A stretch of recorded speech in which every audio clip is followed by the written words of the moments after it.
Glaucoma is a group of conditions that damages the optic nerve.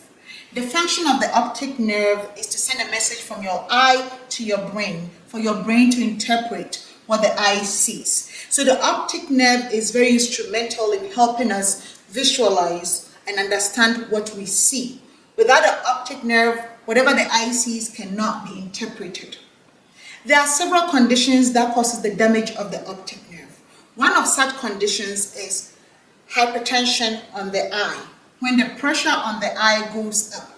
The pressure on the eye can go up when the fluid that feeds the eye gets blocked and doesn't drain like it should.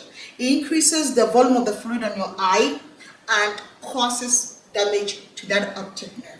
There are several types of glaucoma. We have the open angle glaucoma, which simply means that that angle is open where water can drain so it doesn't accumulate to increase the pressure. However, the mechanics to drain the fluid from your eye is faulted and causes that pressure to build up on your eye, causing that high pressure to damage the optic nerve.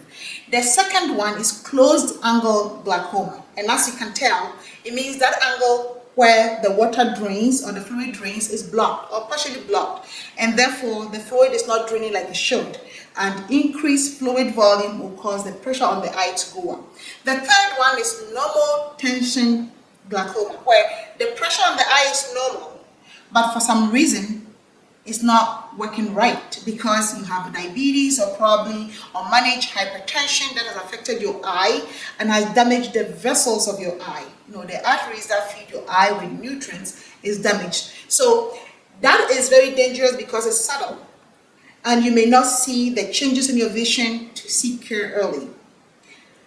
Delay in care causes loss to the optic nerve, and eventually you lose your eyesight and become blind.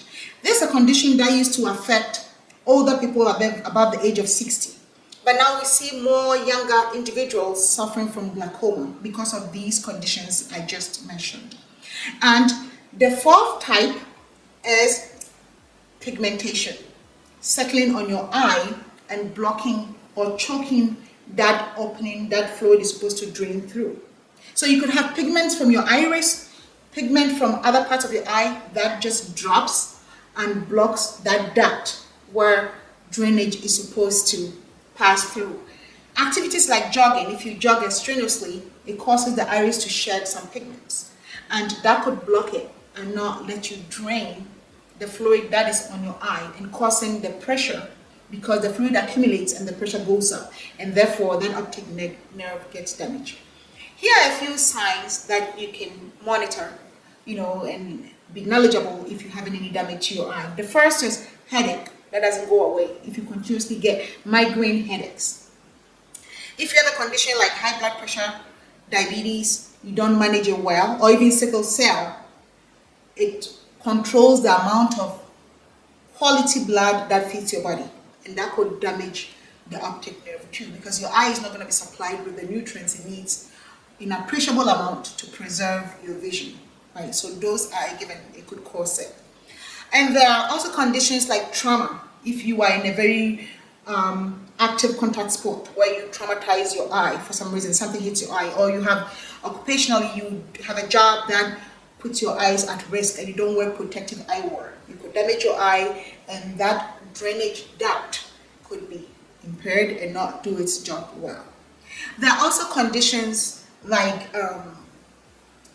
genetics, where it runs in your family and you may have inherited the gene and therefore cause you to have glaucoma. Or you could be age 55 and up, and that increases your risk of having glaucoma. And also, if you're the type that doesn't go for regular eye checks for your doctor to find out if you have glaucoma or not, that is also very important.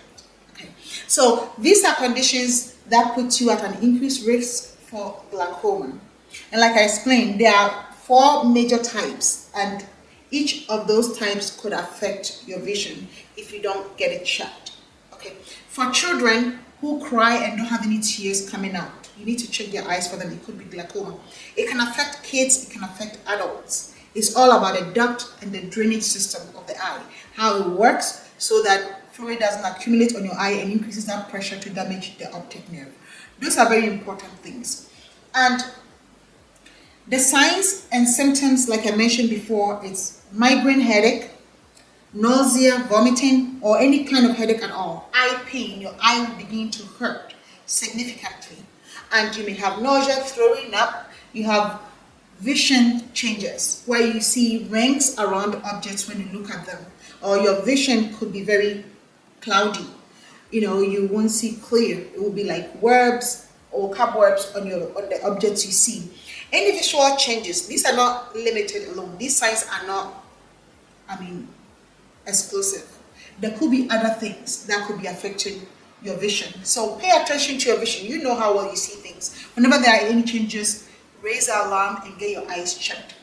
It is recommended that if you are above the age of 65, you frequent the eye doctor's office every 1 to 2 years. That is very important. It could be more frequently, like every 6 months, if you have risk factors or they've diagnosed you with high pressure on your eye. But for the person who doesn't have the risk factors or doesn't have any diagnosis, the recommendation is every 1 to 2 years. If you're above the age of 65, you go visit the eye doctor. And for people between the ages of 55 and 64, it's 1 to 3 years. You must visit the eye doctor.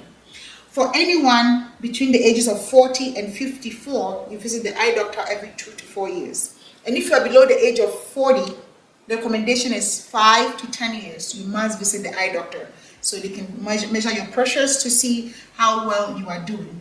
Obviously, the frequency would increase if you have a risk factor or if you have some eye condition going on, maybe 2 months, 3 months. But this cadence that I just elaborated on is for people who have no risk factors or have no diagnosed eye condition.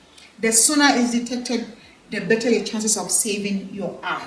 Okay, and then you get prescriptive medications or eyeglasses. You need to be wearing it and putting the eye drops on your eye. If you do any profession that puts your eye at risk for trauma, make sure you wear those protective eyewears. Those are important for a reason. If you do any welding or any kind of job that could put your eyes at risk, please heed to the advice and pay attention to your eyes, because vision impairment is not a joke. It will take you a while to get used to it. So I hope this has been helpful. Leave your comments down below if you have any suggestions or any other videos you'd like me to do. And share this video to your loved ones. Share it with them if you've seen value in this health literacy expansion journey that I'm passionate about. So we could all become health literate. It's very, very important that we understand what is going on in our body, because remember, we have only one life, right? Thanks for watching.